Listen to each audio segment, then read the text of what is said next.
Hey guys, Simon here from Top Tennis Training with another tale from the tour. This happened to me back in 2010. I had been coaching at that point for a few years already, and I was really eager to compete again, and I wanted to go out and play some futures events. So under the watchful eye of two really great coaches, these guys helped me in about 4 or 5 months get back in pretty good shape. So I decided with my training partner that we would go to some events together, share the hotel costs, share basically all the costs that we could. So we book our flight to Edinburgh to play this event on green clay, this futures event, and we arrive in the city quite early in the morning, and we played a couple of hours on the clay, played a couple of sets, and we finished our training, and we decided to walk down this main road where there's a lot of hotels. So we walk into the first couple, and they're all fully booked. Then after about 5 or 6 of these, with the same response from every single hotel, which was, "Oh, sorry guys, we're fully booked tonight. It's really busy in the city tonight." And we go in another one, and we ask them, "Any rooms, guys?" And they say, "Sorry, it's fully booked. You'll be very lucky to find a room in the Hall of Edinburgh because there's this big rugby event going on this weekend."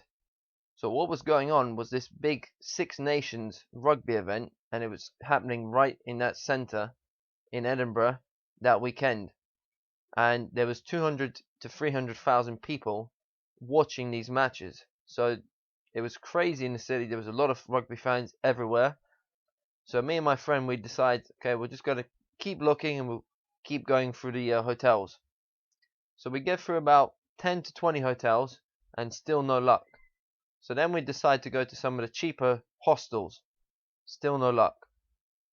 And this is about 6 o'clock in the evening, and it's getting later and later, and we're both starting to get a bit worried because we have to do our stretching, we have to recover after the training, have to get some food, and we have to prepare for the matches the next day.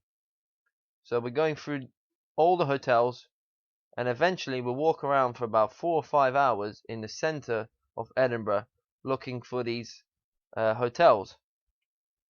After we get a list actually from one of the hotels. They said all these hotels are local, try all these. So we go through all the list that the guy had given us, and every single one was fully booked. So by this time it's about 10 o'clock already, and we decide to call up some local hotels outside of the centre, and they tell us the same thing. "Sorry, we're fully booked. The rugby's taken all our spots. Sorry, you'll be lucky to find any hotels." So by this time we're both really panicking, and we decide to take a taxi back to the tournament site and maybe try and get some help from one of the referees or the organizers. So we arrived there about 11 o'clock, and there's no one there. So me and my friend now were like thinking, okay, what can we do? So one of the options that came up was sleeping in this kind of doorway that would protect us from the wind, and one of us would sleep a couple of hours and the other person would keep an eye, and then we would swap roles, and we'd do that throughout the night. Now it was May, but it was still pretty cold at the time, and in the night time it actually dropped to about freezing. So me and my friend were looking around, we're like, what the hell are we gonna do?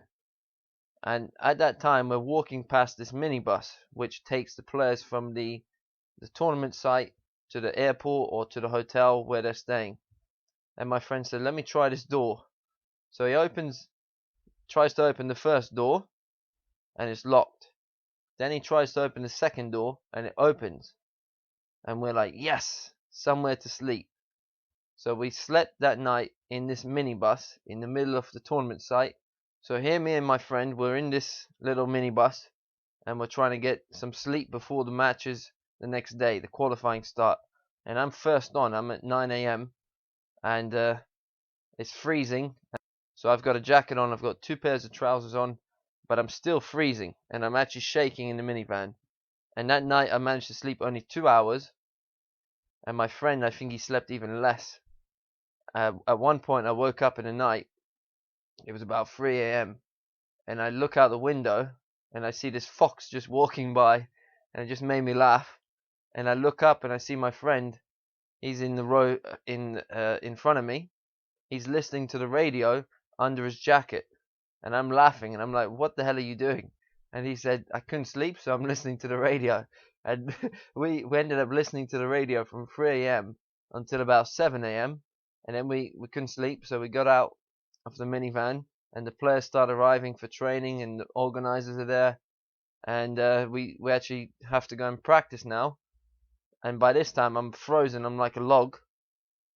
So we get on the practice course, we warm up for an hour, and then I go and play my first match. And I play my first match against this Scottish guy, and I somehow managed to win, even on 2 hours sleep. And I think I won about 6-2, 6-3.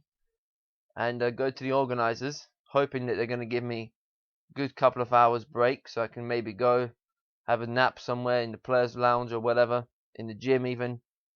And I asked the organizer, how long do I have till my next round? And the guy says, 45 minutes, because we need to rush through the matches today. And I said, can I please get a bit longer? I've just come off the match. And he said, I'm sorry, but I can give you maximum 1 hour. So an hour later, after drinking as much caffeine kicks as I could, I'm out here playing this French guy.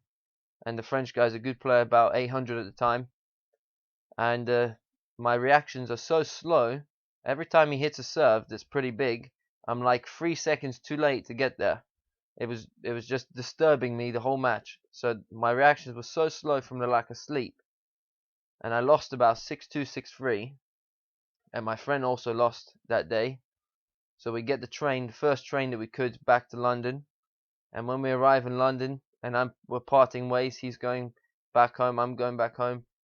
We both shake each other's hand. We're like, man, this never happened. Let's just forget this trip ever happened, and let's never speak about it again. And a couple of days later, when we actually go back to training, we were laughing a lot about it, and we were like, what a ridiculous situation.